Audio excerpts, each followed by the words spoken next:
नमस्कार, मी मेघना घाग. महाराष्ट्र लाईव्ह मध्ये आपलं स्वागत. बुलेटिनच्या सुरुवातीला एक महत्त्वाची बातमी समोर येते. प्रजासत्ताक दिनाच्या पूर्वसंध्येला केंद्र सरकारकडून देशातील 2026च्या पद्म पुरस्कारांची घोषणा करण्यात आली. महाराष्ट्रातील 4 भूमिपुत्रांचा पद्म पुरस्कारानं गौरव केला जाणार आहे. लोकनाट्य क्षेत्रात तमाशा कलाकार रघुवीर खेडकर आणि कृषी क्षेत्रातील योगदानाबद्दल श्रीरंग लाड यांना यंदाच्या वर्षीचे पद्म पुरस्कार जाहीर झालेत. श्रीरंग लाड हे एक शेतकरी आहेत. त्यांनी कापूस या पिकाच्या उत्पन्न वाढीसाठी विशेष संशोधन केले.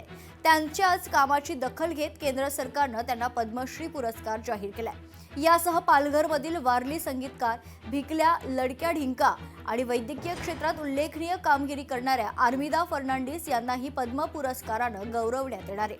कला, समाजकार्य, प्रशासन, विज्ञान, व्यापार, उद्योग, आरोग्य सेवा, साहित्य, शिक्षण, खेळ अशा वेगवेगळ्या क्षेत्रात उल्लेखनीय कामगिरी करणाऱ्या व्यक्तींना हा सन्मान जाहीर केला जातो. फोन चालू असताना दुसरा नंबर मध्ये दिसतो. त्याला पण खेड्यापाड्यातल्या भाषेत म्हणजे फोनचा पाऊस पडायला लागलेला आहे. इतके फोन आहेत.